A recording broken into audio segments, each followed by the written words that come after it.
This is Talk Easy. I'm Sam Fragoso. Welcome to the show.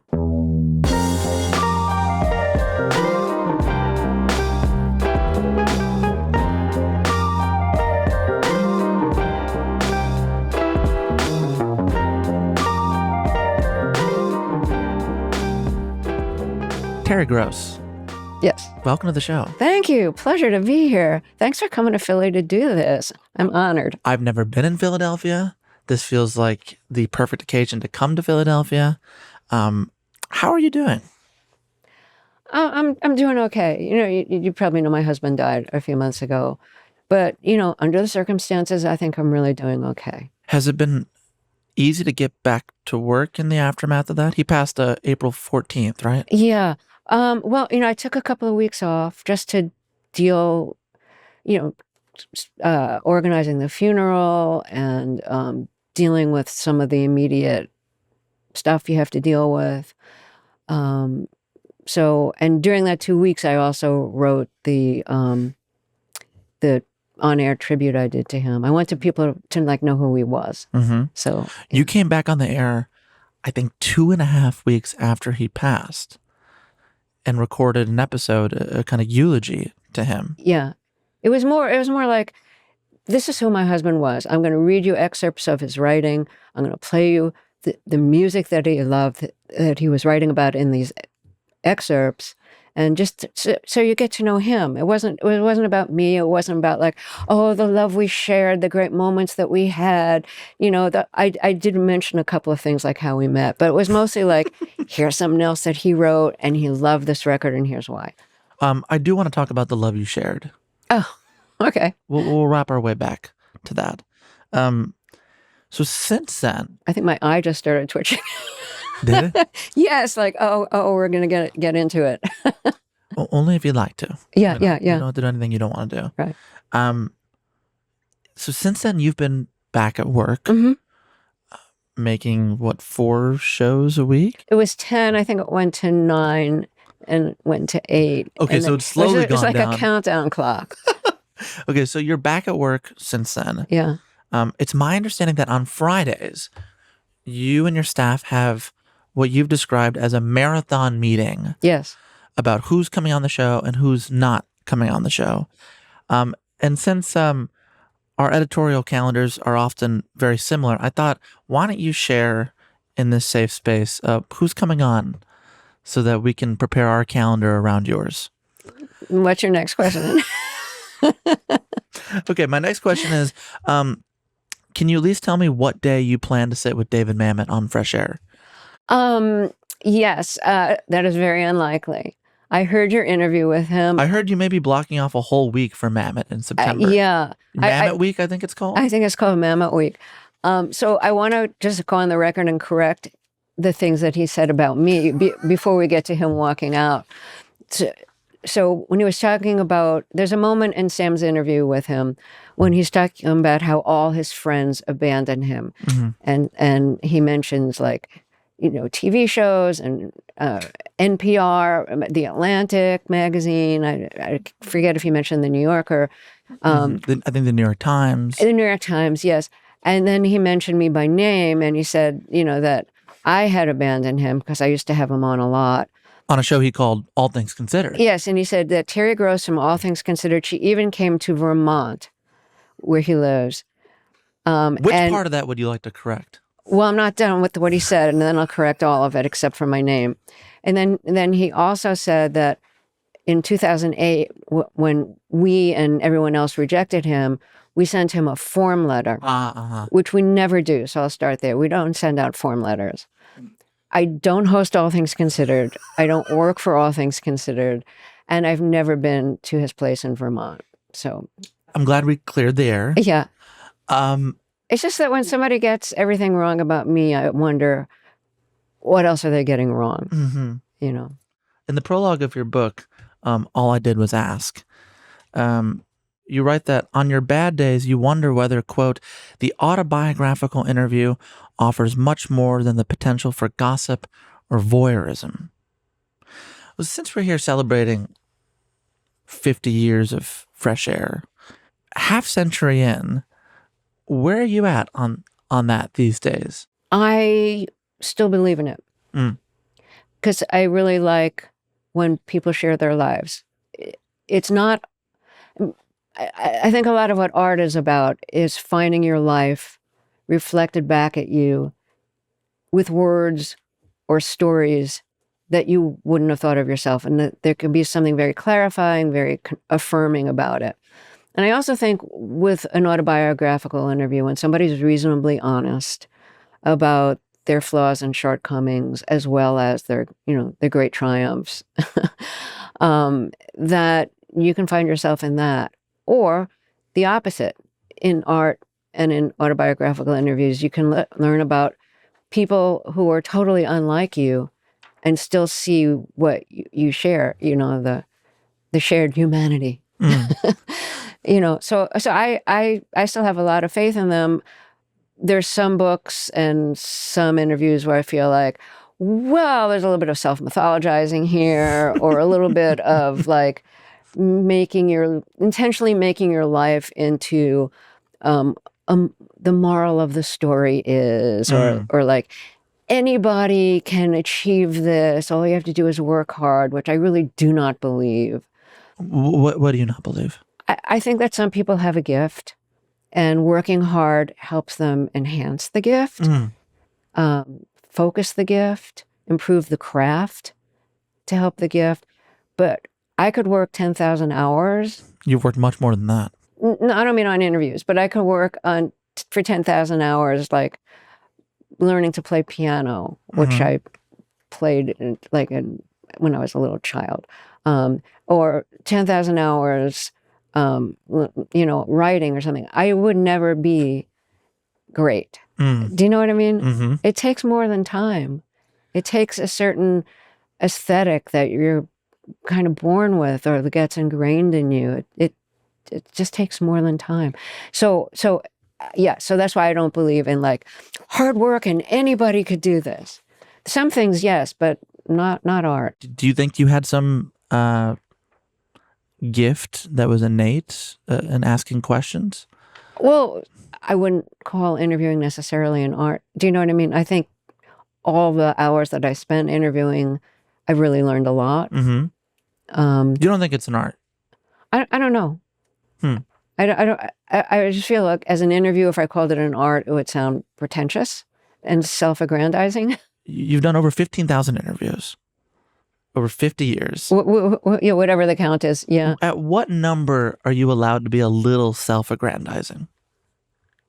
Well, the number isn't what makes anybody good. Or, I mean, I don't think I'm a bad interviewer. Don't get me wrong. I don't think like I really suck at this and somehow I'm still doing it. Mm-hmm. Yeah, that would be shocking. Yeah. Do you think it's a coincidence, in talking about your biography, that someone who has devoted their career to asking questions came of age in a house where questions were not exactly encouraged? Revealing things to the outside world wasn't encouraged. Yes. You can ask questions at home. You were allowed to ask questions at home. Yeah. Because in many interviews, you talk about how there's a lot of questions you wish you asked your parents, but you never did, or you felt like you never could. Yeah. Those were mostly questions about death. They were. And yeah, because I think maybe the context of that was talking about the Maurice Sendak interview, in which he knew he didn't have long to live. And he was talking about facing dying. He was talking about losing friends. Those are subjects my parents didn't want to talk about. They knew that they were dying when they were dying, but you couldn't talk to them about that. They would not. They weren't from the age of talking personally like that. What about when you were growing up in Sheepshead Bay, Brooklyn, in a post-war apartment building that I think was built on an old racetrack? That's what I was told. And yeah. What was the environment like between you and your parents and your brother also, your older brother? What were the kind of conversations you did have? Well, my older brother was like a role model for me when I was growing up, in the sense that like he was the person who got like the record player. And he was the person who bought records. And so I really benefited from that. he knew like what label people were on. Mm. So it's not like he had a huge collection, but he had some good stuff. You said once that you were, quote, brought up believing that there's some positive value in thinking negatively. Oh yes, I think it's a very like Kinahara Jewish thing. Like if you think something is going to turn out badly, Mm-hmm.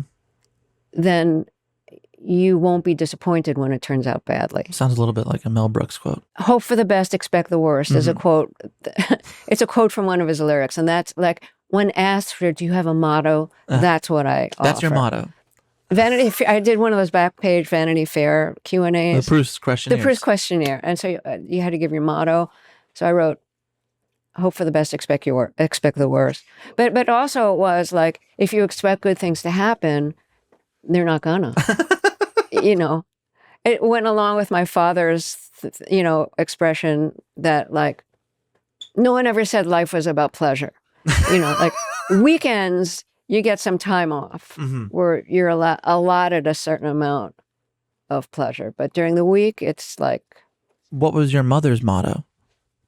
She didn't really have one. Yeah.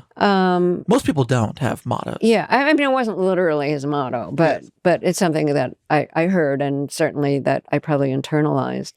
Taking this maybe too literally, but like, what did that inner monologue of thinking negatively sound like for a young Terry Gross? Frustrating, a little annoying, but I think I internalized it anyway. What part was frustrating? Well, you want some time for pleasure. And like when I was a little child, this was more when I was a teenager. Right. And you as a teenager, you were what kind of kid? It depends on the year. Okay. So when I was a teenager, I was still a really good student, doing really well in school, but hanging out, I wouldn't exactly call myself a theater kid, but we had something called Sing in Brooklyn schools, where you write like a long sketch, take Broadway melodies and write lyrics to those melodies. So I was one of the lyricists. For all 4 years, you were one of the lyricists, right? For at least 3 of them. Mm-hmm. Well, actually, I think I was only in high school for 3 years because I skipped a grade. There was something called the SP, where you do junior high, which was then 3 years. You do it in 2 years. Mm-hmm. So, yeah. Anyhow, and then we'd all go like hang out together and get French fries after. But anyways, yeah, I wanted pleasure in my life, and yeah. Being a lyricist sounds pleasurable. Oh, it was great. I loved it. When you were writing those songs Yeah. in high school, it's my understanding that you once overheard basketball players in the school sing your lyrics. Now, you remember what those lyrics are, don't you?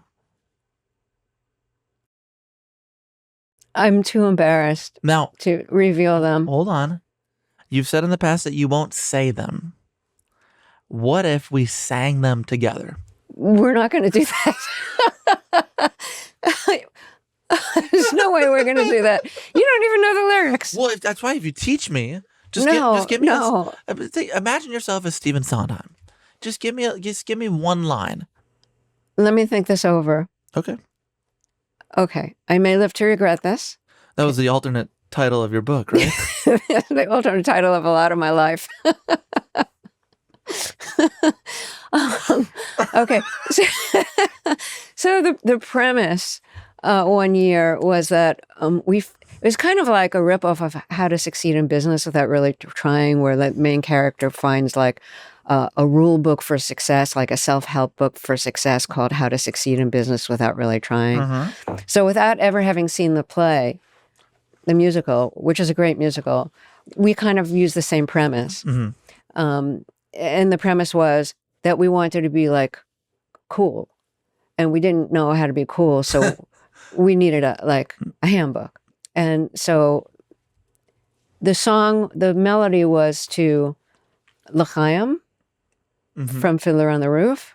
Oh. And the opening lyric was, "The book will be our mentor, our noteworthy source of the rules.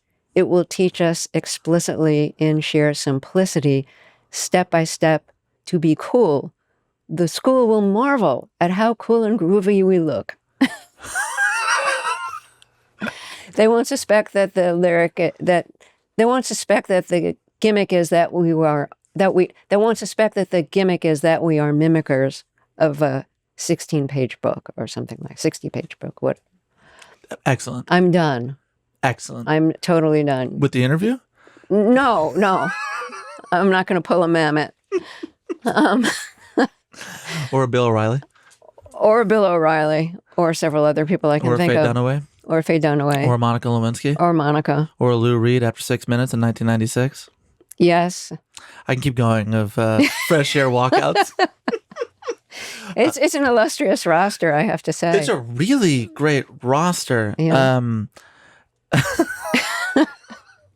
Thank you for sharing that. That was fantastic. Listen, if I really live to regret it, you're going to know about it. I believe it, and as will our listeners. That was amazing. No wonder there's no. I don't hear the compliments. I don't hear like. I said that was amazing. No, you think it's amazing that I revealed it. Yeah, you're right. You caught me on that. I know. Well, I thought it was, I actually no, I thought it was excellent. I was thinking when you were sharing the lyrics, I was like, God, how am I going to remember to sing all these? Of course. This is very long.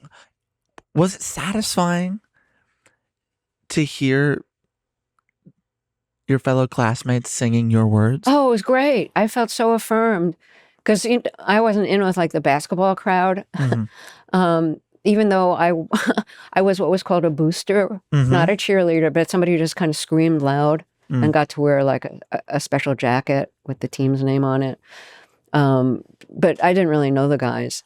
And they were like the cool guys in school. So a couple of those guys singing a lyric that I'd written, that was like, whoa. I mean, so towards the end of high school, did you feel like, I could go down this road? This could be a job, or this could be a career. Being a lyricist? Yeah. Absolutely not. No.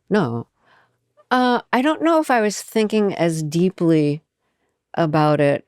I was a high school kid reading, existentialist essays and novels. But you were enjoying it. Yeah. From there, where did you want to go? Well, initially I wanted to be a writer. Right.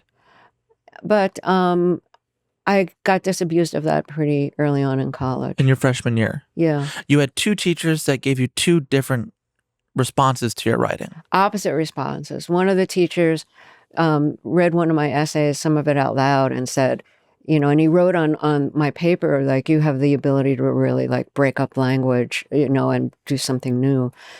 And then the other teacher assigned us just write me a story. And I was used to like having an assignment. Right. Being told what to do. Yeah, like write an essay about this or a story about that, or and I said to him, like, I don't know what to write about. And he said to me, well, write a love story. And I thought, well, that sounds really condescending. I doubt he'd say that to one of the male students. And I wasn't like reading love stories or romance stories or anything. So I just felt kind of lost and realized, I don't think I'm a writer. Even then, you knew you needed an assignment. Well, yeah, that's the nice thing about interviewing, is that like you're helping to tell a story, but you don't have to actually write it. Mm-hmm. Because writing, I don't find writing easy. I don't know about you. Do you find writing easy? I don't. Well, who said, was it Dorothy Parker who said, I hate writing, I love having written? That's about how I feel. Right. I only love after having written if I think it's good, which I don't hold my writing in very high esteem. Yeah. So, me either. I like your opening essays, if I may call them that, before, introductions, whatever, before your interviews. Mm-hmm. They're really well written. Some of them are good. Yeah. I like the ones I've heard. Thank you, Terry. It's too early for compliments. I'm going to start getting emotional. In 1968, you leave home for college in New Buffalo. By your sophomore year, you had already decided to drop out and to hitchhike across the country. Decided is a strong word because I was really torn. Did your parents try to stop you? They definitely tried to stop me. They flew up to Buffalo. They flew up? Yeah, they flew up to Buffalo. They told me that basically they were going to cut me off. You remember that conversation? Not the details of it. I hardly remember the details of anything. It's always been hard. That's why I always need notes. I've always needed notes.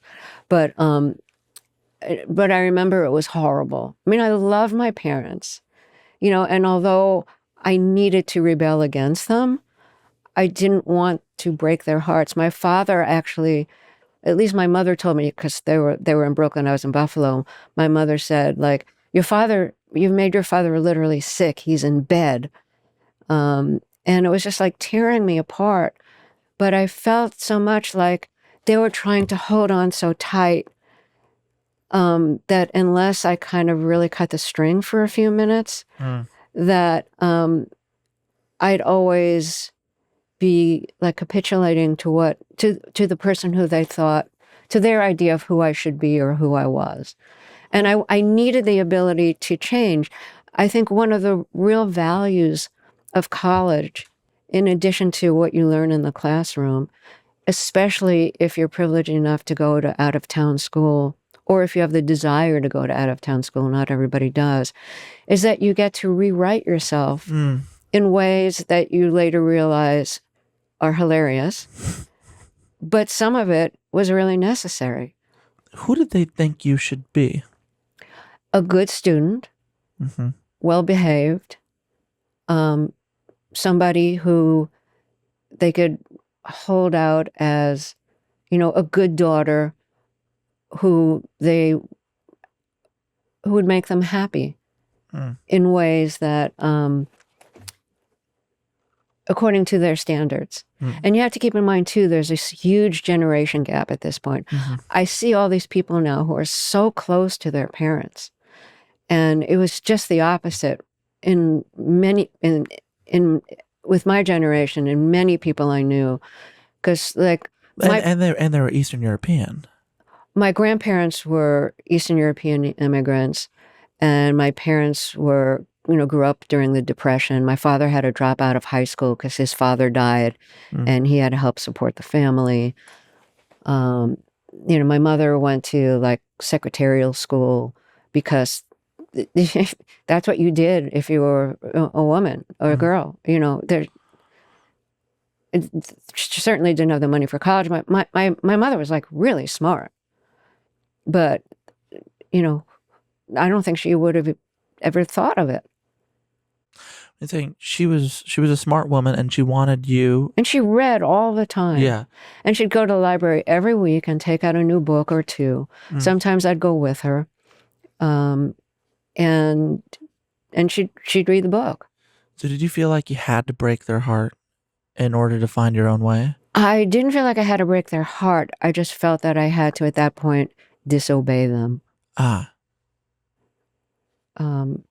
And it wasn't even my idea to do this. I mean, to go cross country was my boyfriend's idea.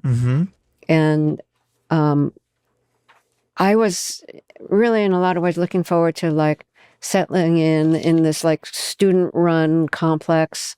I mean, student housing complex of garden apartments, not a dormitory. And we'd be living together next door to other of our friends. And that would have been nice to just, kind of nest a little bit. But I felt like, well, it'll be an adventure. And I did need to break away. So was there an underlying mission or purpose, like a destination? To the trip? Yeah, but I have that here. Like, was there a destination? The destination was California. That was the destination. Was it all inspired by Dennis Hopper and Easy Rider? Oh, 0%. 0%? Yeah. Okay. So he came up with the idea. It's not like I didn't like the film, but I wasn't seeing myself in that context at all. Okay. I'll paraphrase Joyce Johnson here. And she was Jack Kerouac's girlfriend for a while, and later became an editor and writer, a book editor and writer. And in her memoir, it was called Minor Characters, and it was about seeing the men, Kerouac and Ginsberg and all those guys, from the perspective of the girlfriend, the person on the margin. And she said, like, for young women, for men, the adventure was, going to Mexico, driving cross country. For women, it was being the girlfriend of the guy who did that. That was the adventure. But I didn't see myself quite that way. But I did see myself as like, this isn't really me. You didn't think it was you? Yeah, I'm more of a homebody. Right. And it's a huge decision to make for something that's not you. Yeah. So I felt, this is the position I felt in, like, who am I going to choose between, my boyfriend or my parents? Okay. And I'm not sure it occurred to me that I could make up my own mind. You didn't think there was a third option? Yeah, I didn't think, like, what do I really want? Screw what they want. What do I want? Right. Or screw what he wants even, yes. Yeah, well, so I'm not proud to say that. But this... Well, what are you not proud to say? That I wasn't thinking for myself and making the decision. I was thinking, like, which of these two sides am I going to choose? As opposed to what do I really want in my life? Do I really want to do that? I was enjoying college. It seems to me that it sounds like you're blaming yourself a little bit, like it's some kind of personal failure that you didn't know that there was a third option. Well, I think I wasn't quite a feminist yet, and I wasn't quite rewriting the rules of the game in my mind and thinking about, what does equality mean? What does independent mean? What do I really want out of life? It was after that trip that I really started reading a lot of feminist literature and going to a consciousness raising group and all of that. Speaking of trips, when you took LSD, you brought a pen and paper to accompany you on this trip. And you said that I had a subject in mind. I was going to get at this subject and I was going to get at this subject during the trip, basically. Did I say I had a subject in mind? You said, I'm going to have a subject.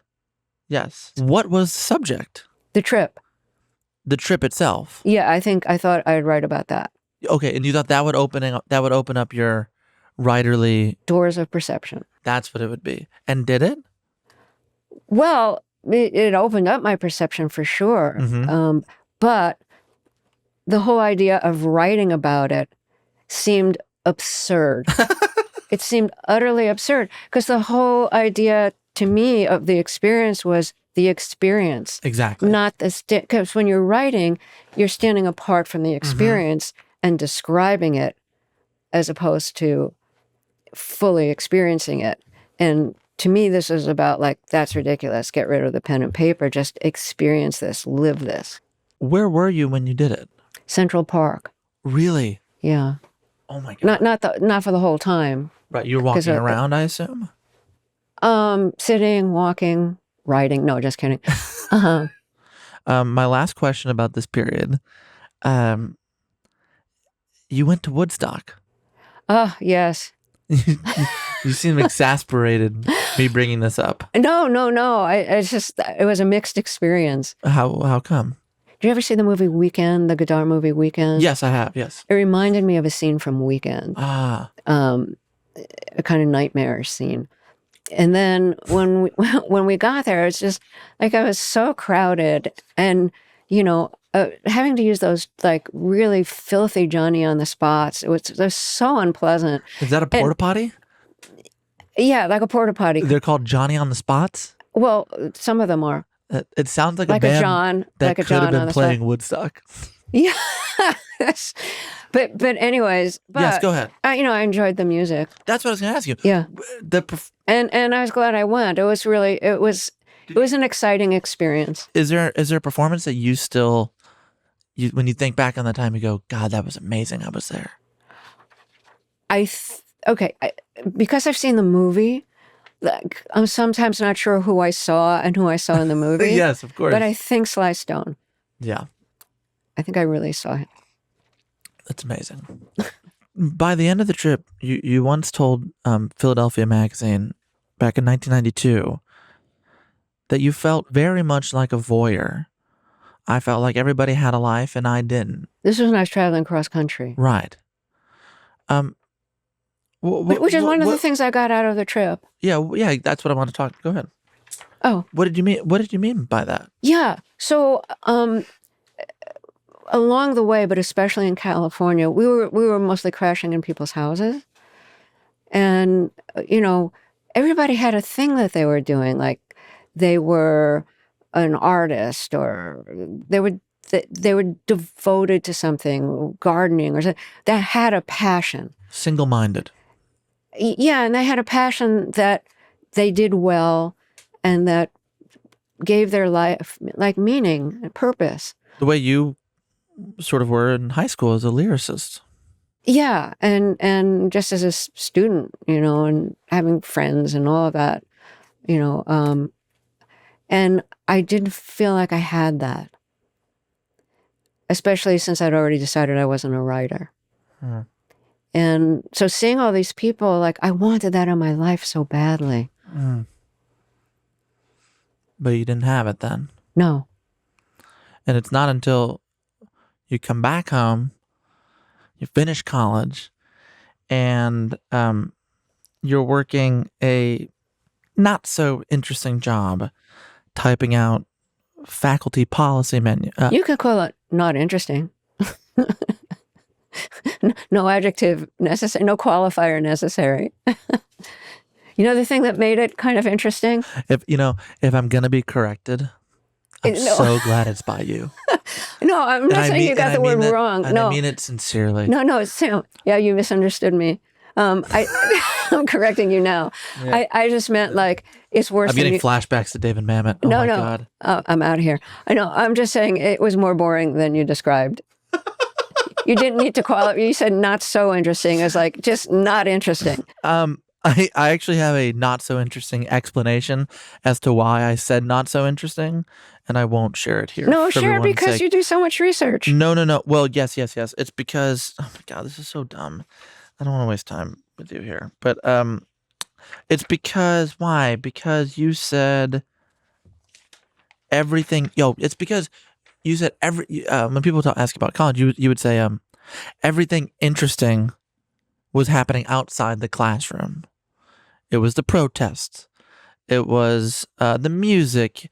It was the movies, everything. And so the readings. In my framing, I had the not so interesting in reference to this is why it's not so interesting. Oh, I see. Okay. Yeah, I get it. See, right. everything builds on. I don't know if you know this, Terry. In interviews, we like to stack things up together. Absolutely. Definitely.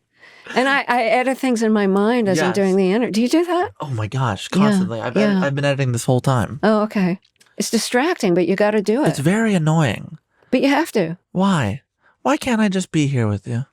Well, you are here with me. Yeah. And you're very much in the moment. I'm trying. But there's a part of your brain. Always. That's editing, and it needs to, because say you want to edit out what we just said. I think now that we're talking about editing in this sort of metatextual way, I think we may keep it in. Well, that's the thing. So you'd have to edit out what I'm saying right now if you edited out the thing before, which is why you have to edit. Like, you have to decide right now, like, do I think I'm going to leave that in or not? I'm going to leave it in. Okay. Because it's a teachable moment between, it is. Between the I think the best to ever do it and someone who's learned a great deal from that person. Oh, thank you for saying that. That's me to you. No, I appreciate that. Because if you're not editing in your head and then something that was just said is edited out, you can't build on that. Of course not. And so if I think something's going to be edited out, I'll sometimes repeat it in some way, like embed it in some way, in a hopefully not too obvious way in my next question. So tell me, at your terribly boring job, Yes. writing faculty policy manuals for Buffalo State College, Yeah. was it on the job while you were listening to the radio that you first discovered the power of the medium? Oh, that's when I really started listening to you. And that was the good part of the job. There were two good parts of the job. One was the donut in the morning that they had a box of donuts. Mm-hmm. I was eating that back then. But the really, really good part was listening to WBFO, which was this extraordinary NPR affiliate on the campus. It was like there were maybe 5 paid people and maybe 100 volunteers. And they had great shows. There was a show, the show I used to listen to in the afternoon was called This Is Radio. Mm-hmm. And that was the show that Fresh Air was initially modeled on. And I loved all the music that Wally Gajewski, who was hosting at the time, played, because it was a mix of jazz and blues and rock and folk. And it was just great. And I also realized, like, when you're doing something that isn't really engaging your mind, how wonderful it is to have something to listen to that your eyes aren't required for, but you can feed yourself on it. It keeps you emotionally and mentally fed.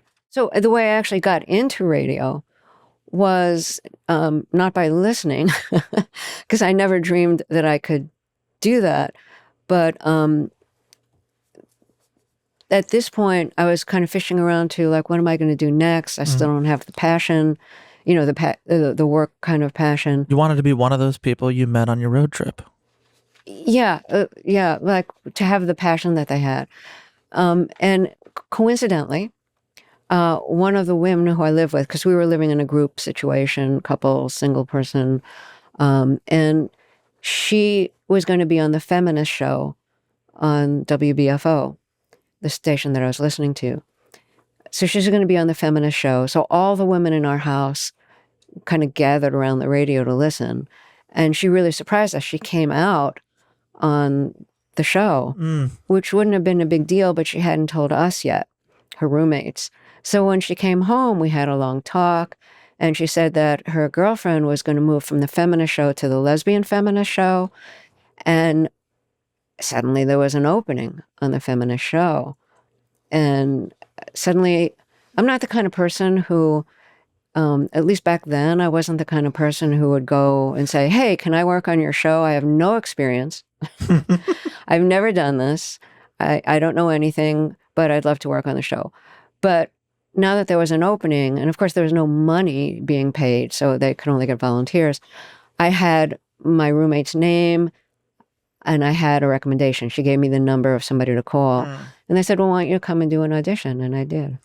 Why do you think your roommate was more inclined to come out on the air than in the comfort of the apartment you shared together? Yes, I've asked myself that. And I think sometimes people are more comfortable. I think perhaps for her, it was kind of like sharing something that's almost like a little bit of a secret with the person next to you on the airplane, because you know you're not going to see them again, and you don't know who they are. They don't know who you are. And I think it might have not occurred to her that we'd all be listening, that this really was a very public thing. So that's my only guess. I don't know. And maybe doing it publicly enabled her to do it personally. I can't read her mind, so I don't really know. And I never asked her. Do you think it's possible? But I'm so grateful to her. Yeah. I mean, if that hadn't happened, who knows what I would be doing now? It would probably not be radio. That seemed like one of those moments that changed your course. Serendipity. Yeah. Yeah. I guess the reason I brought it up is in some ways, as you think about, as you begin working in radio and then come to Philadelphia to work on Fresh Air.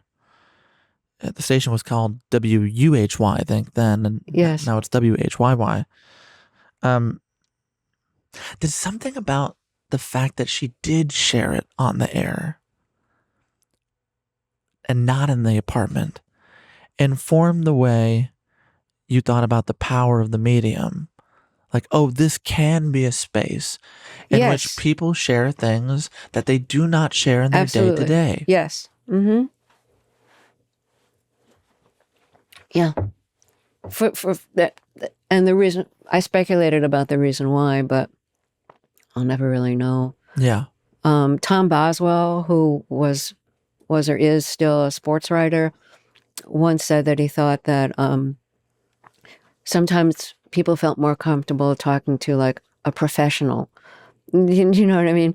And so, like, if you're talking to an interviewer, like they're a professional, not in the way that a psychologist or a psychiatrist is, but you feel comfortable placing yourself in their hands. I don't know if that's true, because I think a lot of interviewers are, especially in part of the personality press, are very prying, and that people don't trust themselves and build big shields around themselves, in those situations. But yeah, this is all speculation. Did you feel like a professional when you started your show? Oh, hell no. No. Because there wasn't. I wasn't. Yeah, I had no idea what I was doing. Do you know what I did at first? Yeah. I was used to writing term papers. So I wanted to do... I think my first show was about the history of women in the blues.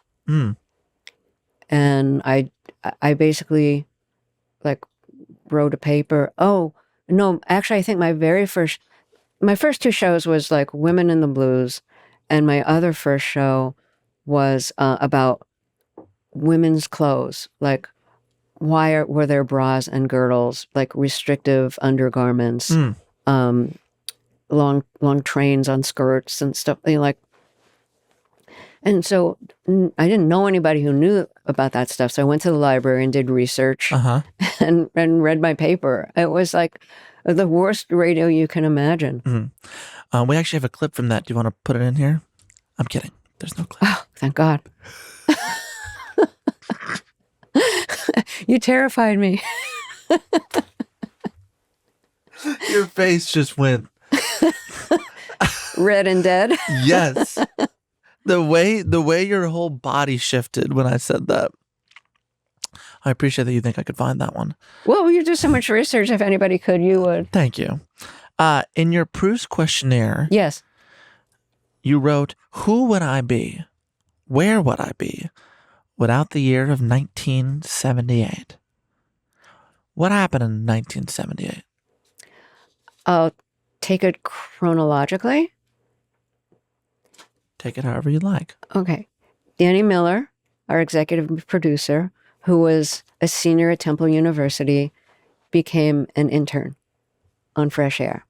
I had been doing the show myself, 3 hours a day, 5 days a week. It was still a local show. And when Danny came, suddenly the show was fun.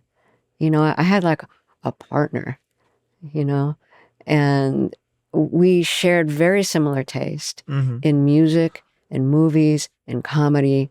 So, it was, instead of this like enormous lift every day, suddenly it was fun, and he booked guests, and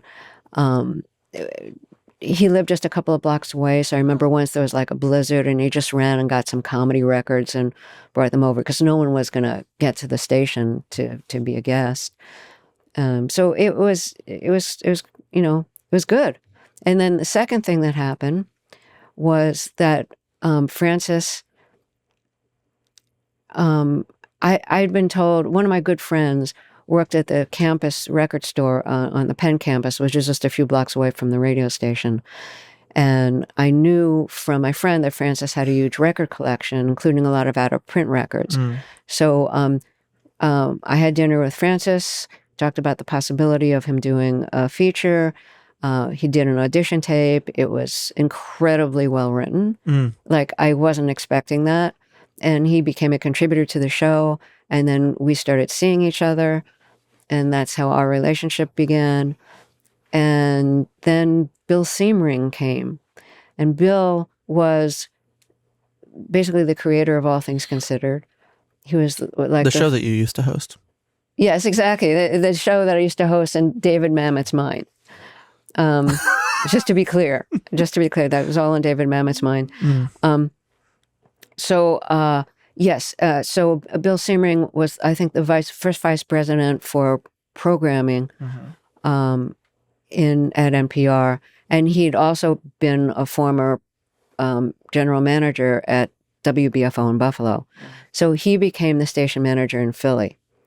And he is just like such a wonderful person and such an ear for radio and so creative in his thinking about radio. So those were three things. And it's because of Bill that we became a national show. He told NPR we were worthy.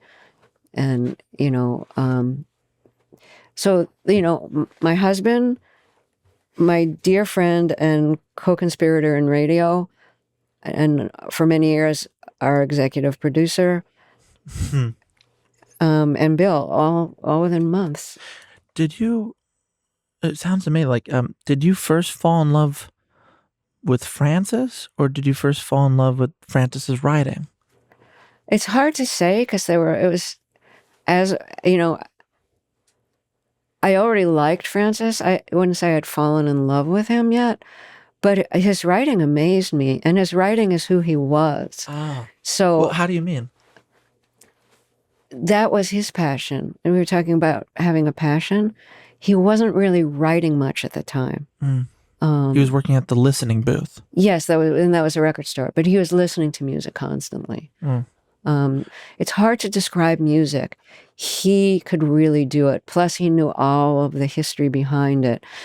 And I did encourage him to write after that. He started writing for Cadence magazine, in which, like, you don't really get paid, but you get a platform.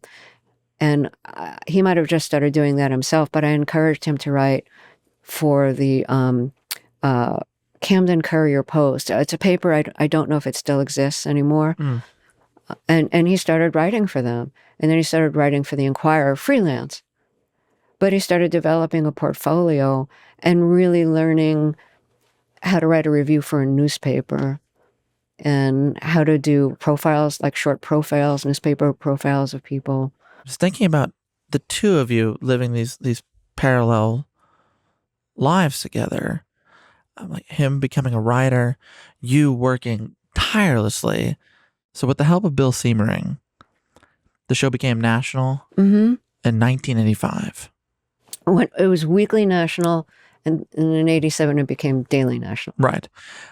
The first clip I want to play is from 1986, where you're talking to author Kurt Vonnegut about writing and censorship. And some of his catalog, including Slaughterhouse-Five, was being taken out of schools across the country. And here, you're asking him about what sections of his books have created so much unrest in certain pockets of America. Can you describe some of the passages in your book that are responsible for them being banned?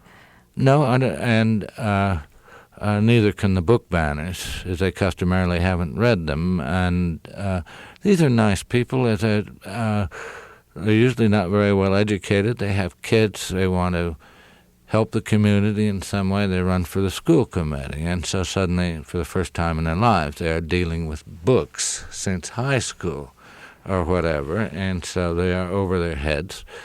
But there are organizations which will give them lists of bad books, which they don't even have to read. Are these books on your shelves? I think what's new is not the censorship, but the opposition to censorship. As I think for 200 years, people have been perfectly free to censor school libraries, public libraries. Nobody's opposed them, and what is new is that suddenly they're being opposed. The eerie timelessness, the eerie timeliness of that, Yes. the cyclical nature of his words and that battle around censorship. A producer at the time said that he walked out and he said, "Wow, she's really amazing. Oh, I don't remember that. That's one of the best interviews I've ever done." Oh, I don't remember that at all. Well, no, it wasn't told to you. It was told to a colleague. But it strikes me as like, wow, that the moment the show went national, there were already people seeing and hearing the kinds of interviews you were doing and the kinds of work that you were trying to make. And they were hearing it clearly. I'm curious, how did you and your EP, Danny Miller, how are you reimagining the show when it went to 4 times a week, 5 times a week? Well, the stations didn't want. We needed to get on to stations because if you're not being carried, you know you're not gonna last. You need a certain amount of stations to carry you. So we had to come up with a format that was format friendly for stations. So instead of it being like long form interviews like an hour long, which is often what we did, very often what we did, we divided the show into segments so that stations could cut away and have like IDs and weather updates at regularly scheduled times. And so the format was the first half hour would be one interview, then there'd be a 7-minute music review, an 11-minute interview that was highly edited, and that would be long distance. And then a 4-minute book, movie, or music review. And we got some hate mail from Philly thinking like, you sold out to the Suits, you know, because like, where's the Fresh Air that I knew that was like more long form? Now it's so like chopped up. We got positive mail too. We got one letter saying spring arrived and Fresh Air died. Because we premiered nationally daily on May 11th. And it's good you're still holding on to that. Yeah. That piece of mail. Yeah. In my mind. So did you like to change the show? Did you like the change of direction the show was going in? I didn't like the format when the first half hour was live as it was for the first few months that we went national. Because I just saw every second ticking away and thinking, that answer was really long. I've been robbed of like 4 minutes and I'm not going to be able to get in the question I wanted to ask even more.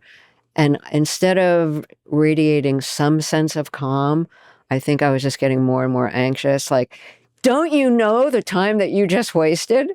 You know, this is in real time. I guess what I'm trying to get at is that there are plenty of shows. There are plenty of interview shows in the mid 80s. You know, there were plenty of interview shows in the mid 80s, and it was becoming an emergent form and a very popular form. What did you want to do in that format? What did you want to do in that format that you felt like others were not doing? I don't think I thought about it that way. I thought I'm just going to do the best I can. Okay. And tell me what the best you can look like. Well, my approach to interviewing tends to be when it's like in the arts of any sort, pop culture, music, to try to find the connection between somebody's life and their sensibility.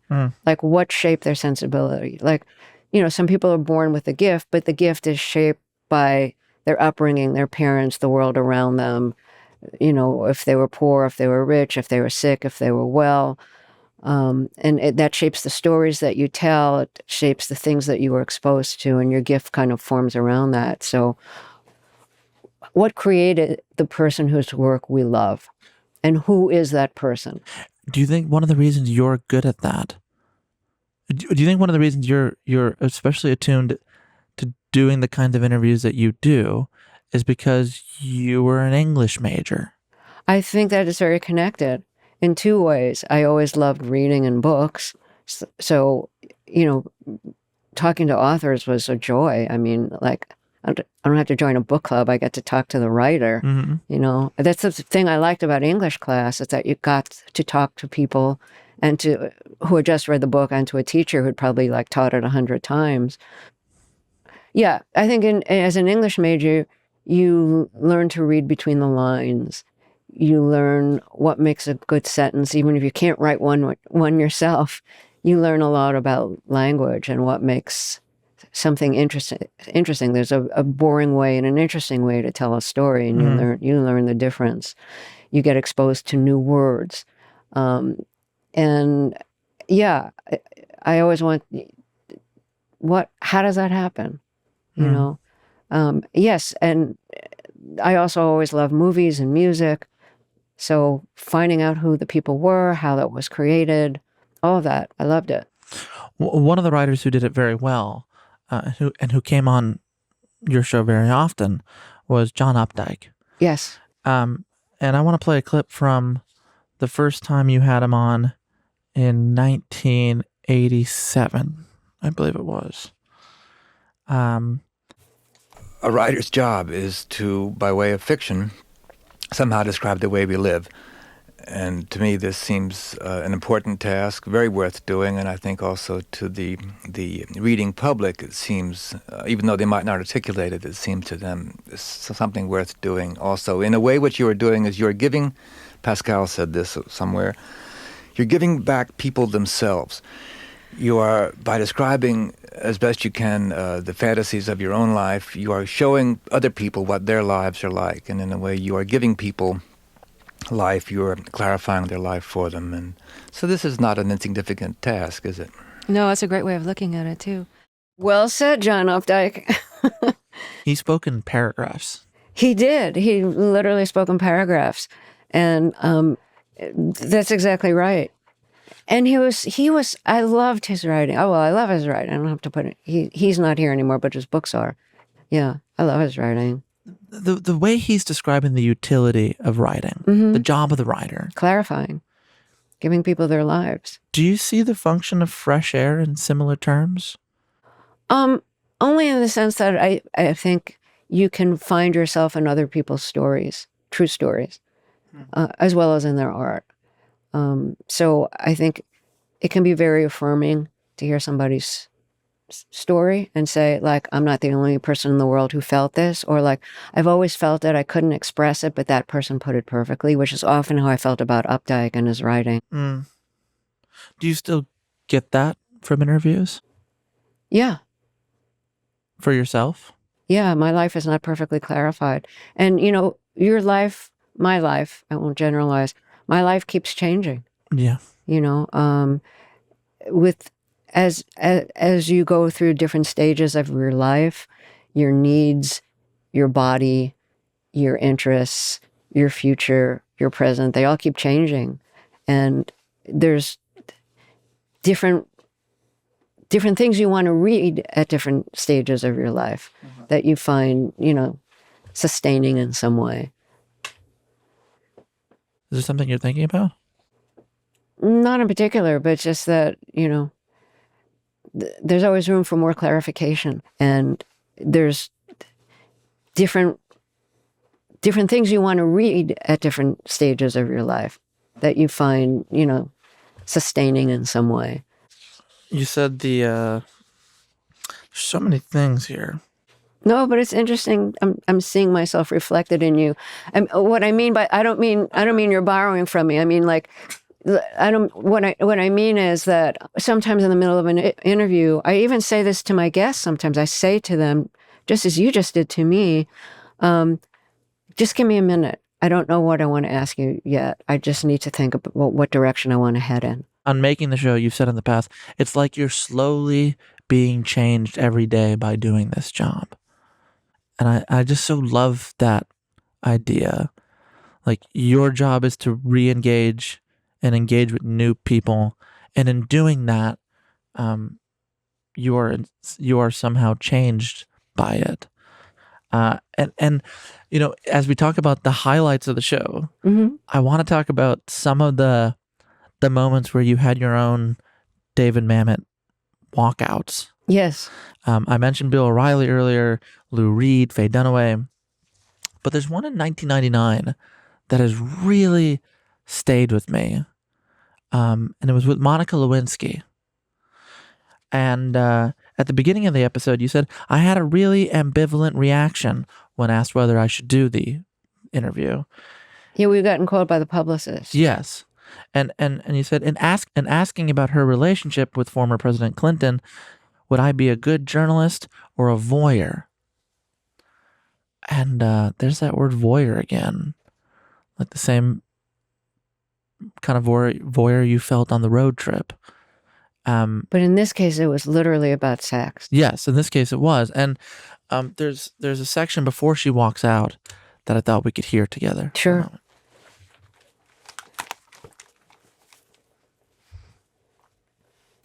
Monica Lewinsky is my guest, and as you know, she has a new book called Monica's Story.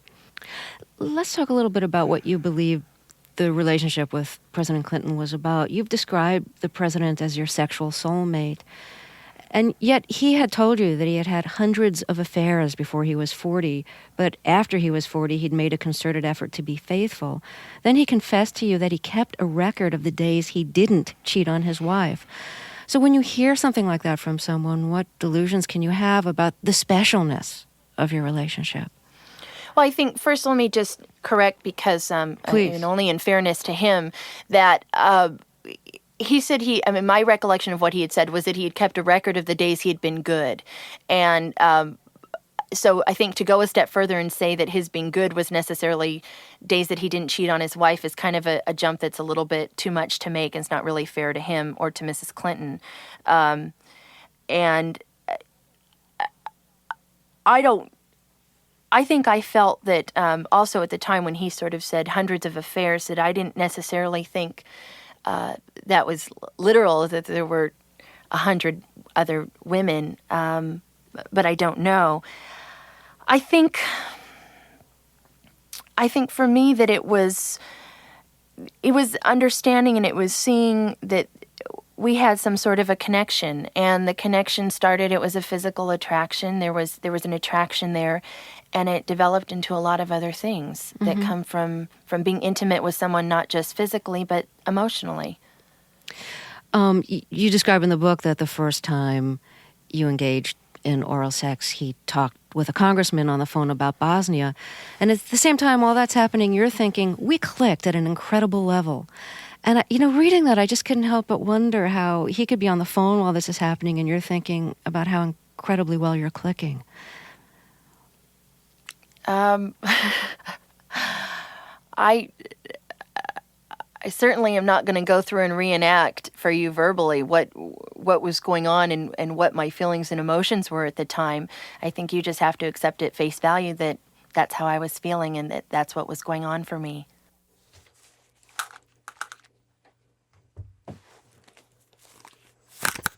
Oops.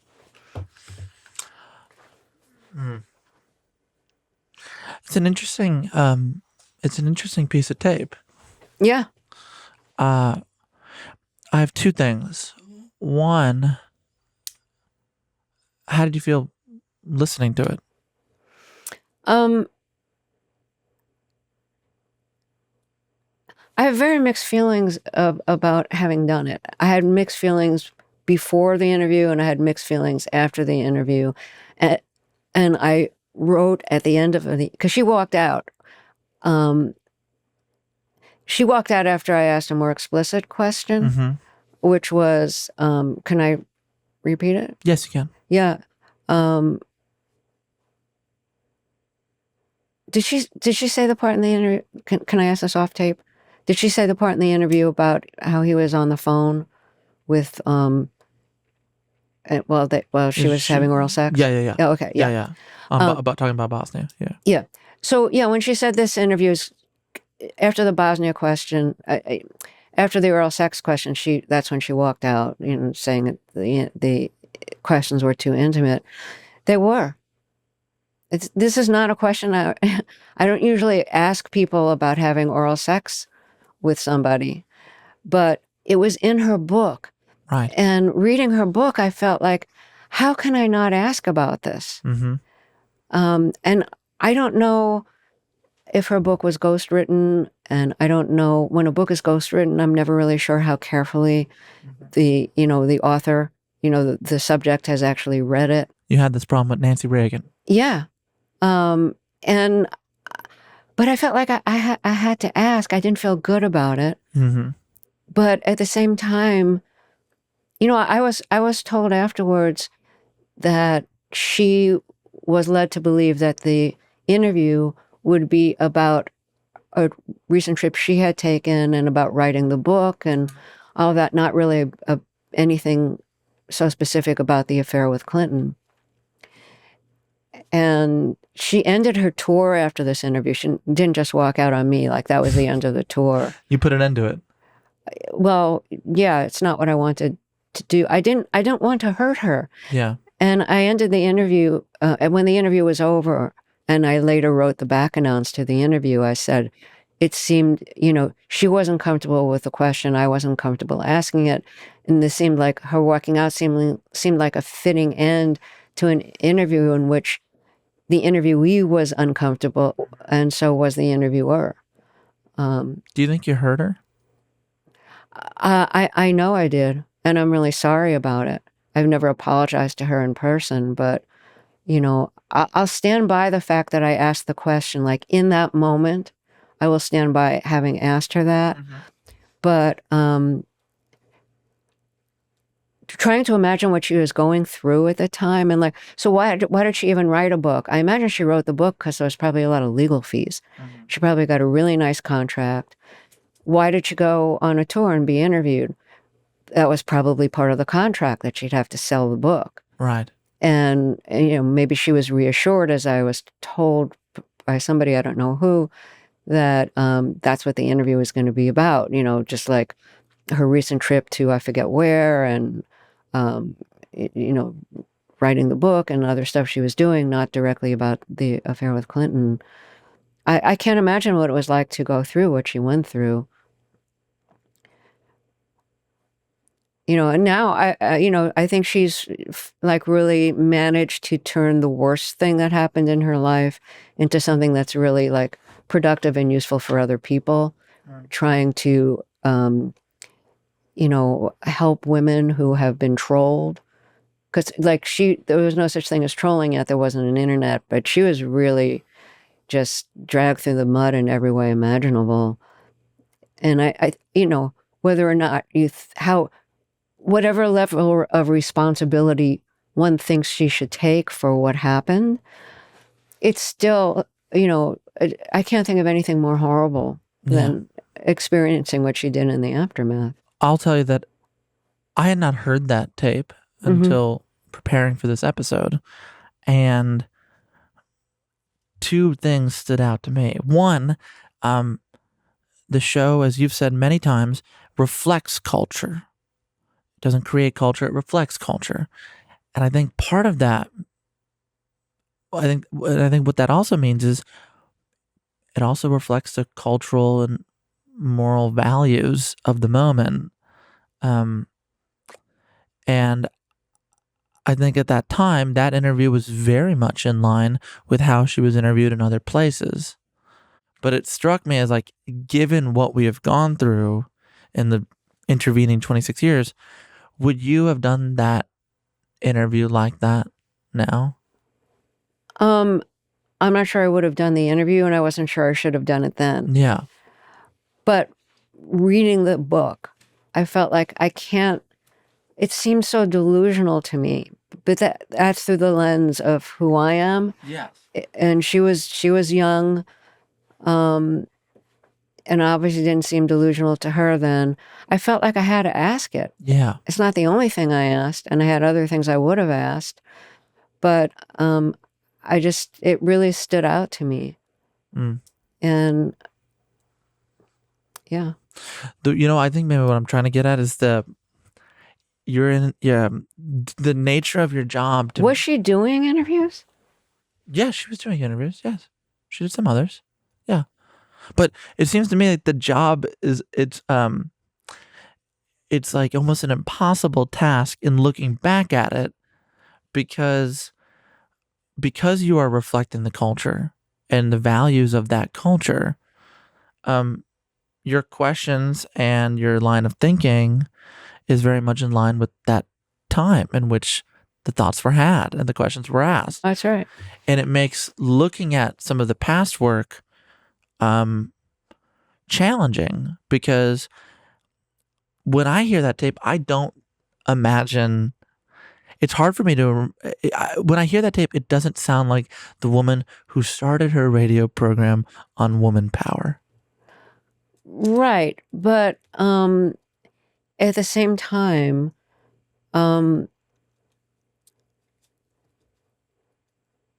like I said, the culture, like you said, the culture was different then.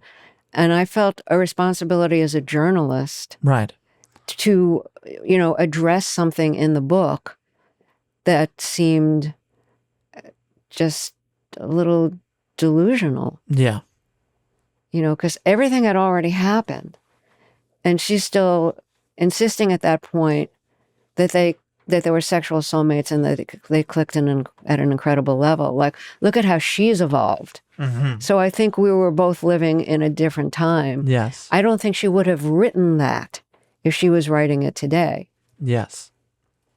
So the whole language was different. I'm not saying that to excuse myself, Mm-hmm. but like I said, as a journalist, I'm willing to still justify that if she was able to write that I'm able to ask about it. I think actually hearing that and hearing you talk about it is a good reminder. Is a good reminder to everyone how much not only we change but the culture changes, and how two people with probably pretty good intentions, can hear and mishear and not reach each other. It's good and it's okay that people change. Oh, it's definitely good that people change. And we ought to be tolerant of that. Oh, yeah, you mean in terms of cancellation? I think so. I mean, the amount of guests you've had of people whose careers we're basically asked to ignore now. You had Louis on many times. Louis C.K. came on. Yes, and I loved our interviews. They're remarkable interviews. I was so disappointed. Yes. I felt so bad that this person who I'd come to admire and enjoy so much had done something so thoughtless and harmful. Yeah. In the case of Louis, Yeah. or even Monica, for that matter, how do you think about the limits of the autobiographical interview? Oh, I think there are limits. That's what I was trying to get at earlier. I think that autobiographical interviews are really helpful. We see ourselves in them. We learn about people who aren't like ourselves, and it opens up our understanding of different cultures or countries or religions, whatever. But at the same time, I think there's a lot that's left out. There's a lot of fiction. The example I always like to use is, in addition to Louis C.K. now, I once had, like years ago, probably in the late 80s, a poet who seemed like a really sensitive poet to me, and who seemed like nervous being on the air. I was trying to be like really like gentle with him because I don't think he was being used to being interviewed that much. And I later found out that he was accused of sexual harassment of his students. And I don't know if it was like assault or harassment, but the language was like less precise then. But I felt really bad. And then he came out with a book that was, I forget what the title was, but it was all about his sexual obsession. And I thought I thought I knew something about this guy. I knew nothing. And that there's so much you do not know Right. about the person you're interviewing, no matter how forthcoming they may seem. Right. You don't know what's happening underneath all that. And I don't delude myself about that. No matter how much research you do. Just because, if you're hiding something, you're hiding it from everybody else who's interviewing you too. Oftentimes those people are hiding it from themselves even. Well, that's true too, yeah. When people have asked you, what is your goal in an interview? What do you want? What do you want to get at? You said, I want to talk to people about the time they were struck by lightning, when their lives are irrevocably changed. And you mentioned you mentioned this earlier about needing different books for different times and how you change, and how you have changed having done this show and committed so much of your life to making this show. And in looking through your body of work, there's one episode, one conversation that immediately comes to mind when I read that quote. And that's with the writer Joan Didion. You spoke with her in 2006 around the release of her book, The Year of Magical Thinking, which was published shortly after her husband, the writer John Gregory Dunn, passed away. Can we play a clip from that? I want to quote something you write in your memoir, The Year of Magical Thinking. You write, marriage is memory. Marriage is time. Marriage is not only time, it is also paradoxically the denial of time. For 40 years, I saw myself through John's eyes. I did not age. This year, for the first time since I was 29, I saw myself through the eyes of others. This year, for the first time since I was 29, I realized that my image of myself was of someone significantly younger. Right. As writers, you both worked at home and you were with each other just about all the time. Did you have a sense of who you were outside of the marriage, who you were as a single Joan Didion as opposed to a Joan Didion and John Gregory Dunn as a unit? Not really, no. The family was my unit, was kind of the way that was actually the way I wanted it. So no, so it was kind of necessary to find to refine myself. I hadn't particularly liked being single. When you were younger, you mean? When I was younger. Were there parts of yourself that you kind of relied on him to do? I mean, you know what I mean? All parts. I mean, people often said that he finished sentences for me. Well, he did, which meant that I just relied on him. He was between me and the world. He not only answered the telephone, he finished my sentences. He was the baffle between me and the world at large. It's an amazing episode. She was really good. And then in the middle of the episode, one of our producers came in with something from the wire service saying that she just won the National Book Award. So I broke the news to her. I heard. Yeah. That was amazing. Hearing that now, I hadn't listened to that episode before. And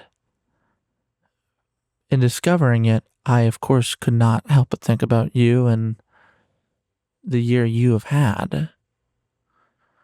Where does that tape land with you? Hearing yourself read those words from her incredible book.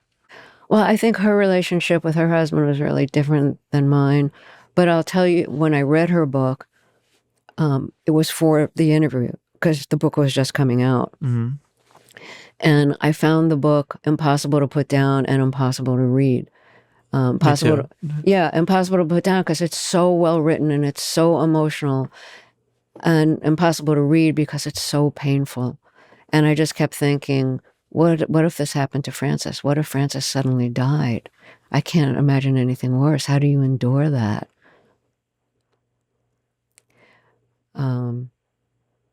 But my experience and hers were really different. First of all, Frances was not my protection from the world and answering the phone for me and all of that. You're baffled? Yeah, no, it was nothing like that at all. I mean, I was the person who drove. He didn't know how to drive. There was all kinds of things where I was the one who had to do it. Or we'd both, but you know what I mean. But he had a long illness. he was sick for like 4.5 years. Yeah. And it was COPD and Parkinson's. yeah. And he had major surgery in 2020. Oh. That wasn't related to either of those things. In the pandemic. And then the pandemic. Well, he had surgery before the pandemic.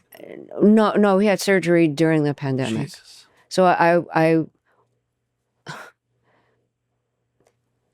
when he was in a skilled nursing facility for rehab after the hospitalization, I wasn't allowed in because they weren't allowing visitors in. And in the hospital, it was really scary too. I was able to visit him, but, there was no vaccine, there was no medication, there's no anything for COVID. And another real big difference between what Joan Didion experienced and what I experienced is that when her husband died, she kept all the clothing and everything, because the year of magical thinking is about he can't really be dead, so maybe he'll come back. Right. So she was saving his clothes. If it stays there, then maybe he'll come out of the closet. Yeah. And for me, it was like, I don't really need his clothes. He wasn't like a special dresser. Like he didn't care that much about his clothes. I'm just going to keep the ones that have some kind of meaning to me, because that he wore it so often that I see that robe and I see Francis. I see this shirt and I see Francis. What I kept a lot of were his vinyl albums and his CDs. I sold a lot of them because we had a remote locker. We had a locker in the basement of where we lived. We had crates and crates on the floor. It was like an archive in there. We had more than your average record store did. It was like living in a combination of a used book and record store. But anyway, so I kept, it's kind of like there's a huge long wall of just vinyl albums and other walls of CDs. And that's my shrine to Francis now. I have his ashes, and his ashes are on one of the record shelves. So his ashes are in an urn, like a little wooden box, surrounded by the music that he loved. And I can think of no better place. And it's also at eye level when I have my meals, so I can see him. He's surrounded by his music. It's all good. It's hard for me to talk about. It's kind of too soon for me. I usually don't get very far. You've gotten pretty far. Probably farther than I would have. Did hearing that tape help? Not so much in that part, because her experience, the way she was describing it, was so different than my experience. When you go through a long-term illness with somebody, and then you have a part-time caregiver, and then you have full-time caregiver, and then you have 24-hour caregivers, and then you're in and out of the hospital with that person, and you see them just kind of slowly decline and then recover a little bit and then decline even more, and never getting back to where you were before. It's a very painful thing to experience with someone. And through it all, you really kept working. Yeah.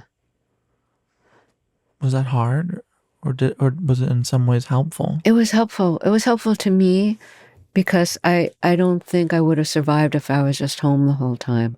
And I wanted to make sure that I maintained part of my life. That was important to me. And we were very lucky. We had wonderful caregivers. And our daytime caregiver, who is now a very close friend of mine, he loves music. Yeah.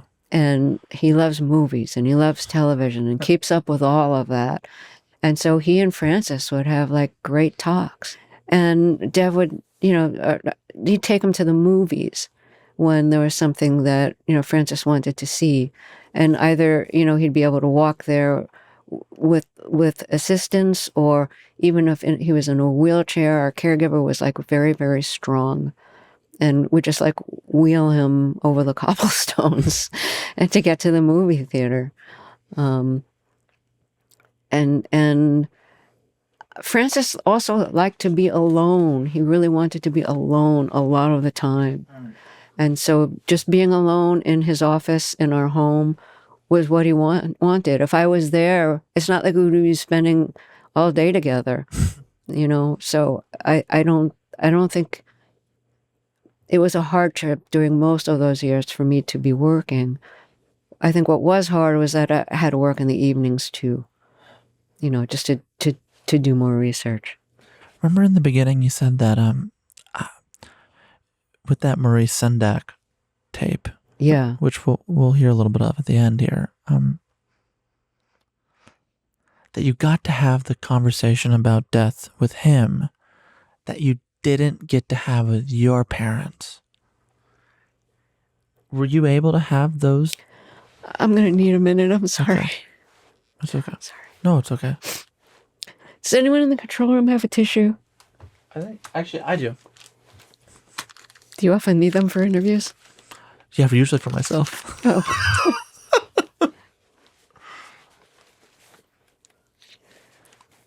I'm sorry.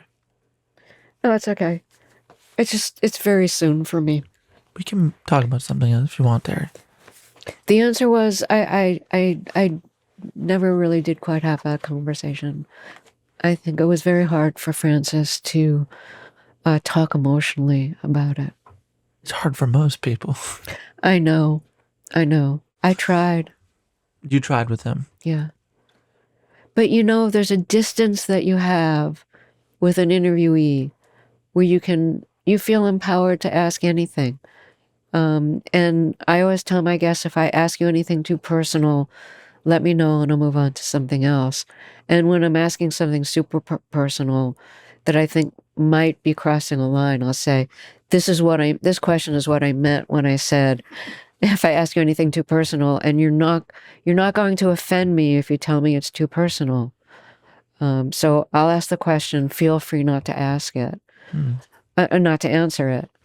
But, you know, I'm more cautious when asking people who I'm really close to about things like that. Because, like, it's a different relationship. Yeah.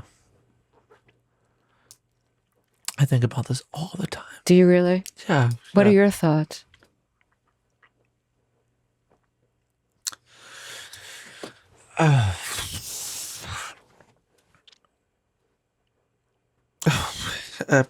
Part of the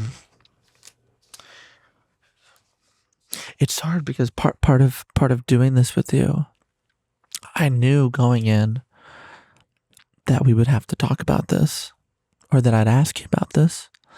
But the other part, I've heard you say over and over and over again that to be a sensitive interviewer, I have to be a lousy friend.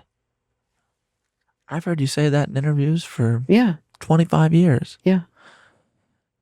And so I'm thinking about what we ask the people in our lives versus what we ask of the people over the fiber optic cable or across the table. What I meant, though, was something different. What I meant was I don't have time. I didn't then have time for friends. Yeah. And I didn't mean in terms of my relationship. I didn't mean in terms of the questions that I ask friends. I meant this solely as, like, I'm a lousy friend because if you call me in the evening I know, and I have an interview, that. I'm not going to be able to talk to you. To the point, you're saying now, like, there are things that we're willing to ask people on tape. Yes. The important things that we sometimes don't get around to asking to the people in our lives. I think for me, the violation seems worse if it's somebody who I'm very close with. No, tell me what you mean by that. Because usually if I'm asking a guest about the death of a husband, like I did with Joan Didion, it's because she's written about it. I'm not likely to ask somebody about death if it hasn't been a subject of their work, or if I don't think that they can handle it. Ditto with sex. When I ask somebody about sex, it's because they've written about it, like Monica Lewinsky. Or John Updike. Or John Updike. He was great about writing about it. He was yeah. Can I just quote you one line? Yes. So he said, what is the proper etiquette before having sex?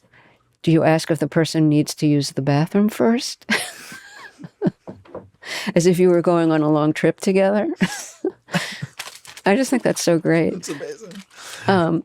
He was a horny man, or at least the yeah. So I mean, the writing was. I'd have trouble with his relationships probably, but do you know what I mean? But in terms of his ability to describe things, yeah. Anyhow, it's not like I say to my parents when my parents were dying, like, I won't be offended if you don't answer this. So I'll ask the question and feel free not to answer it. That's a very professional, thoughtful. Right. This is the part in the hospital where if you don't like my questions about dying, this is the time to say I don't like this. Yeah. Yeah. So I mean, I asked it very gently and backed off because I can intuit when what my parents are thinking. I can tell by the look on my husband's face what he's thinking, whether he really wants to, talk about something, and I don't need to go any further if I see, the not now. What's remarkable, you mentioned this right at the beginning of this episode. You talked about Francis, and you talked about how 2.5 weeks removed, you got back in this office and you got to work and you made this piece about your late husband. And I re-listened to it this morning, and it's just fucking remarkable. Oh, thank you. And one of the things that stuck out to me is how you gave so much space to the words and descriptions of other people in talking about your husband. You quoted from magazine after newspaper, citing the liner notes, and I was wondering if you did that, one, because you're a good journalist, and two, because at that point you didn't have the words yet. I don't have the words. I mean, I'm not a great writer. I think I've made that clear. And also I'm biased. I mean, I fell in love with his writing before I fell in love with him, or at the same time. And part of how I fell in love with him was his words. I don't mean sweet talking me. I mean, just he just used words in conversation and on the page like just so well. And loving writing as I do, made me just have very deep feelings. But coming from me, if I praised my late husband, it's like, of course I'm praising my late. What meaning does that have, really? But if I mention the Grammy, if I quote other people who said like really, I think, true and beautiful things about him, that would give a sense of his stature as a writer and as a music critic. And I had a lot of people come up to me and write to me afterwards saying, like, I had no idea of all the things that he'd accomplished and how highly regarded he was. Because the truth is, jazz has become a very, niche kind of music now. And most people don't listen to jazz. Even more, most people don't read jazz criticism. You know our theme music, so to me, I know what you're saying, and I like your theme music a lot. I just don't understand. I understand what you're saying, but I try not to think about that. Right. because to me it's very important. I want to quote something he wrote, which I thought was lovely, so people have it here. Yes. In The Atlantic, he wrote a piece about Johnny Cash, someone who came on your show in the late 90s, who didn't love doing interviews, but said, "Boy, you're really good at your job." That's what he said to you. Do you remember that? Yeah, I do. Okay. And that's the kind of thing you keep in your mind. Your husband wrote about Johnny Cash. He was in his late 30s and already had plenty of mileage on him when he was discovered by television. Longer hair and the shadows and dents of middle age brought out the character in his face, making him almost handsome. The shadows and dents of middle age. I love that line so much. That's one of the things I read in the in my tribute to him, and yeah, like that's. I wish I could come up with something like that. I'm totally incapable of it. But you look at Johnny Cash's face, and you know exactly what shadows and dents means. You know, I heard you quote that bit from the obituary from the piece you made. And I was thinking about the shadows and dents in relation to this third act of yours after doing 50 years of fresh air. There's been so much speculation about when and whether you would retire. Shadows, dents, and all. Mm-hmm. Is that something you're interested in? Not now, no. There's the saying that nobody ever on their deathbed says, "Oh, I wish I spent more time in the office." Well, I think if you're passionate about your work, which has been a kind of theme of the interview in a way, of our interview, that it's not time in the office. It's doing something you're passionate about. Like, work really gives my life a focus and meaning. I find my work very meaningful. And it's not like, I'm going to retire and golf, or I'm going to retire and write the great American novel, which I just haven't had time to write. But I know, given the time, I've got it in me. My attitude about writing a book is like, never again. This book, which is a collection of my interviews with a kind of long opening essay, I had an excellent collaborator, Margaret Moose Pick, and she did a lot of the editing of the interviews. She did most of the editing of the interviews. And yet, just like doing, like rewriting intros and writing the opening essay and then reading what the edits were and all of that, and then getting sent it back and back and back from the editors. It was so time consuming. I can't begin to tell you, and that's with help. Francis helped you on this, right? Yes, he helped. He edited my essay. When I had something like really special, like a speech that was going to be written through, as opposed to just like a speaking engagement where I'm kind of like improvising off of notes, I'd ask him to read it and edit it, and it would always be better. So this job that gives your life meaning, that has given it meaning for as long as it has, this job that you have given your life to, that you have made special for 50 years. We're living in a moment where $1.1 billion in funding for NPR and PBS and stations across the country have been eliminated.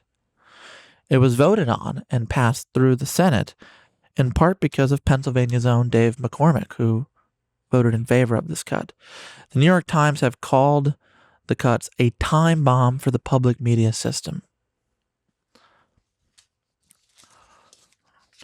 As someone who has given as much of their time and life to this medium as just about anyone still doing it, how are you thinking about the future of public media? I don't know what to expect. I don't know whether there will be more corporate underwriting coming through or listener support, but I know that some stations will probably go under. I know some stations might have to not be NPR members anymore, because you have to pay dues to become a member of NPR if you're a station, and those dues help support. And those dues help support NPR, and stations pay a fee to carry our show. I don't know what to expect. I think the future. I think public radio will probably survive in some form. I think the form might really change. I don't know. I'm really not the right person to predict anything. I'm not good at that, and I don't know the inside situation of stations funding. I'm not concerned about predictions. I'm more focused on the fact that you say I have no plans of retirement. Right. As someone who's going within the time bomb. Yeah.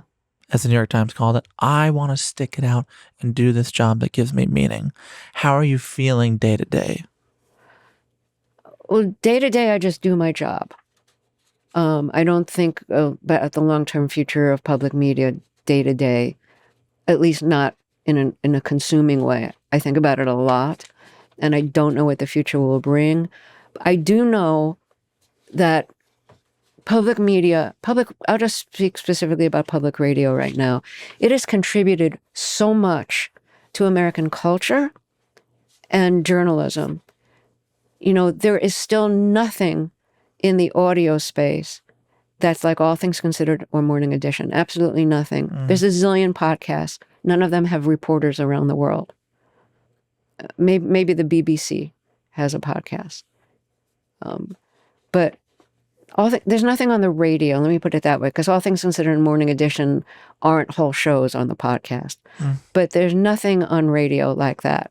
There's a lot of communities that are cut off culturally from a lot of what's happening. And they've, a lot of those communities have really relied on public radio for their cultural news. And not everybody even knows how to do podcasts, how to access them. I meet a lot of people who don't know. So when I started in public media, when I started in public radio, it was like 1973 or 4. All Things Considered was only 2 or 3 years old. No one knew what public radio was. My parents thought like this must be some kind of amateurish thing because I've never heard of it. It's not going to be a serious career. You should find something else. But look at how it grew, and look at how many artists were connected to audiences through public radio shows. Look at how many shows it helped create, like our show. We could never have gone national without a very major CPB fund. The show World Cafe, same thing, and other shows as well. It helped build WHYY with just a local grant that enabled us to create a newsroom when Bill Siemering was here. So many public radio podcasts, I think, are inspired. So many podcasts are inspired by public radio shows. This American Life, Serial, long-form interview shows. I mean, they're outgrowths of public radio. And for years, I felt like we have no competition. I don't mean our show. I mean, like NPR shows, NPR stations. There's no how come someone in commercial media isn't trying to copy what we do? Because it's so good and it's such a devoted audience. And now, God, there's so much competition. But I feel like I've been just a couple of years away from the early fruits of the Corporation for Public Broadcasting. And here I am at the other end of it when there is no more of that funding. And I think it's really sad and really unfortunate. And Bill Moyers said that some people confuse journalism with liberalism. And I think that that's part of what's going on here, that some people with power, including perhaps the president, see journalism that's fact-based, and they think it's liberal because they disagree with the facts. Congressman Scott Perry, who represents Pennsylvania's 10th district, says this exact thing. He says it's a no-brainer to slash taxpayer funding of NPR and PBS. They are disinformation and propaganda outlets that only publish leftist talking points. Oh, that's simply, factually, totally untrue. If you listen to the NPR news shows, they have on Democrats, they have on Republicans, they have on very conservative people, they have on arts of all kind. It's just factually not true. Mm. And if having on people of different backgrounds, people who are Black, Latino, queer, feminist, if that's a sign of wokeness, well, it's a sign of America. It's not. It's it's not a political position. It's a sign of representing human beings who are human beings and who live in our country and who have great contributions that they've made. As soon as it was safe to come out, we saw that so many of the artists that everybody loves are queer. And when the doors opened to Black writers and filmmakers and directors, we realized there were so many talented filmmakers who just weren't given access. Mm. And we already knew that with music. There was always Black music being recorded. The artists weren't necessarily being paid properly for making it. Mm. They may have been exploited, but we still got to hear the music. Right. I don't say that in forgiveness of the exploitation. I just say that in recognition that talent was recognized. So it's impossible to do an art show without what's, Scott Perry might think of as being woke, just by virtue of having on, great artists who happen to be Black or queer or Latino or feminist, and that's reflected in their work because people's lives are always reflected in their work. I think many people saw their lives reflected, to close, in the work of writer Maurice Sendak. And he came on your show many, many times. Yes. And in celebrating 50 years of Fresh Air, which I am so profoundly honored to do in the building where it happened, where it continues to happen. I thought we could play a clip from your conversation with him in 2012.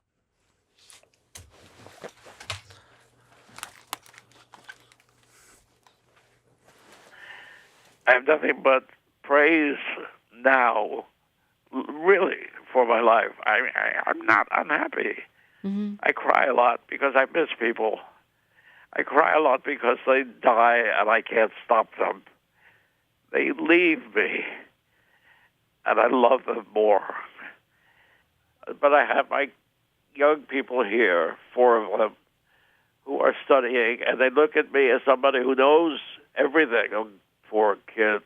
If they only knew how little I know, but obviously I give off something that they trust because they're all intelligent.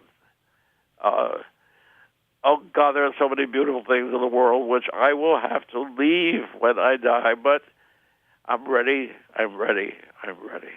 Well, listen, I have to tell you something. Go ahead. You are the only person I have ever dealt with in terms of being interviewed or talking to who brings this out in me. There is something very unique and special in you, which I so trust. When I heard that you were going to interview me, you wanted to, I was really, really pleased. Well, I'm really glad we got the chance to speak, because when I heard you had a book coming out, I thought, what a good excuse Well, to call up Maurice Sendak and have a chat. Yes, that's what we always do, isn't it? Yeah, it's what we've always done. It is. Thank God we're still around to do it. Yes. And almost certainly I'll go before you go, so I won't have to miss you. Oh, God, what a... and I don't know whether I'll do another book or not. I might. It doesn't matter.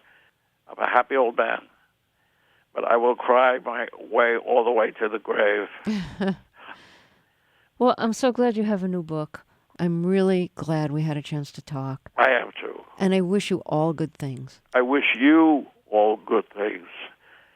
Live your life, live your life, live your life.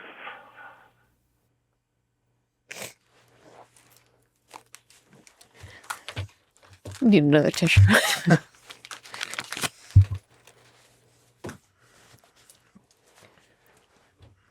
So many times I play him back in my head saying, live your life, live your life, live your life. Like when I get caught up in a negative thought cycle, I play that.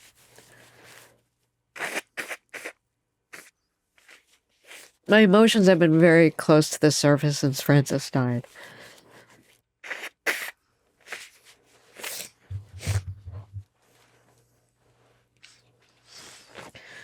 Is that all right? Yeah, I mean, I should be feeling a lot. Yeah. We lived our lives together for 47 years.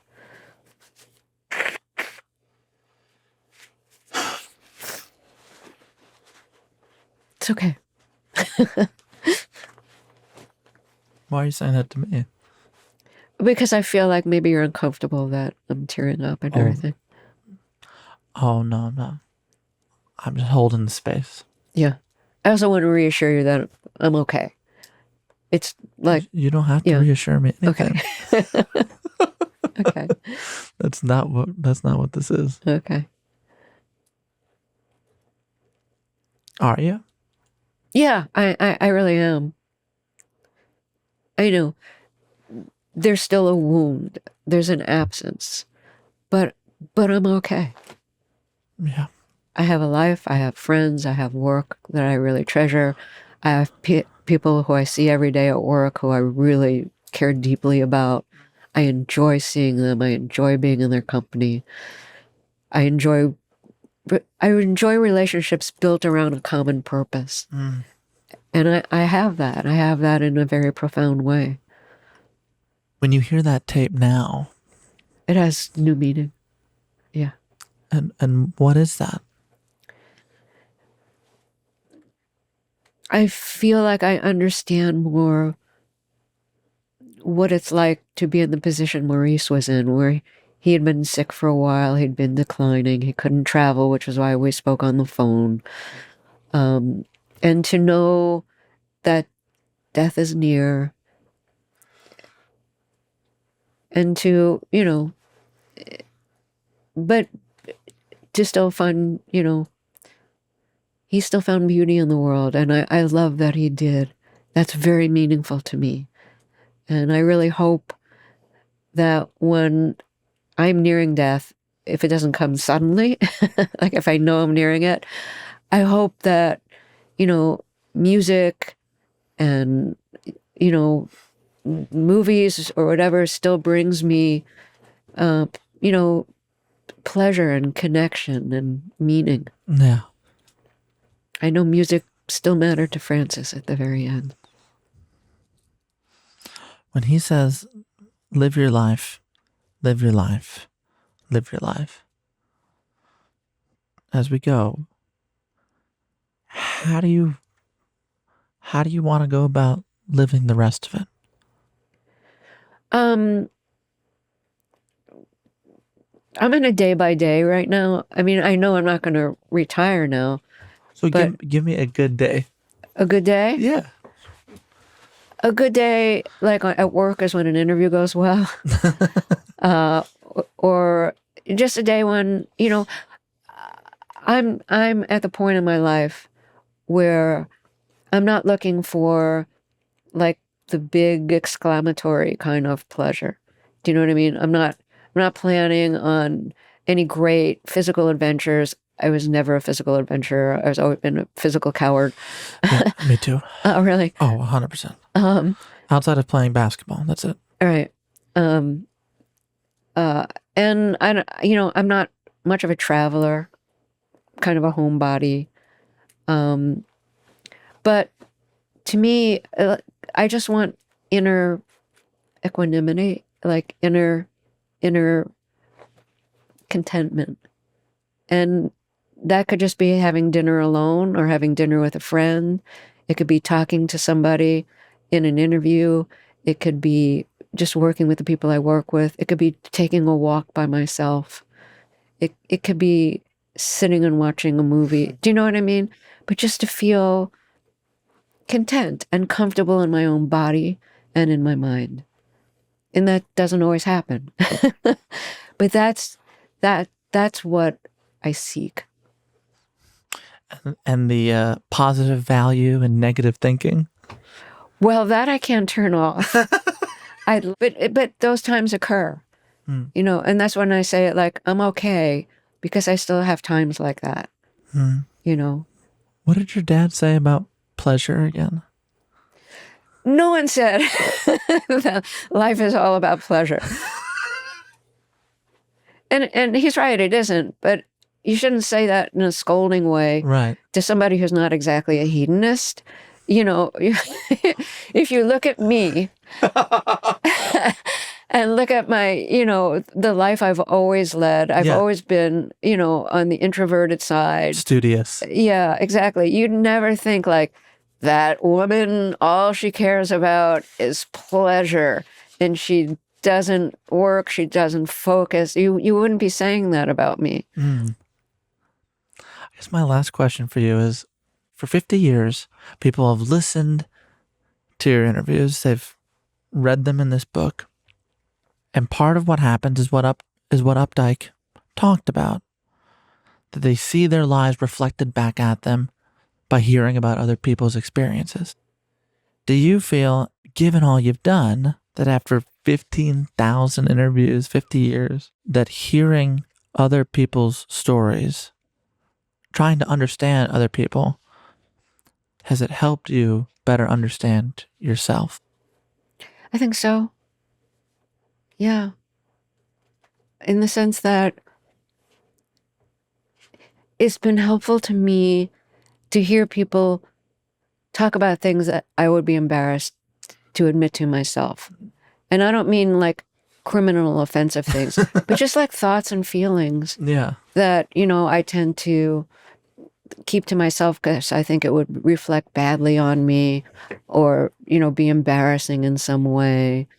And so it's helped me feel more comfortable within myself, and also helped me feel that there's value in sharing stories, even maybe mine. There's a lot of value in it. Well, I say that because I've been a very inhibited interviewee most of my life because I wanted to not only be invisible, but also be a bit of a blank slate. Mm-hmm.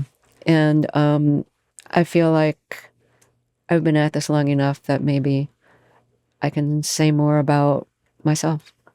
Well, and say it comfortably. And thank you for asking such good questions and being such a sensitive interviewer. I admire your work a lot and felt very comfortable talking to you, even when I was in tears.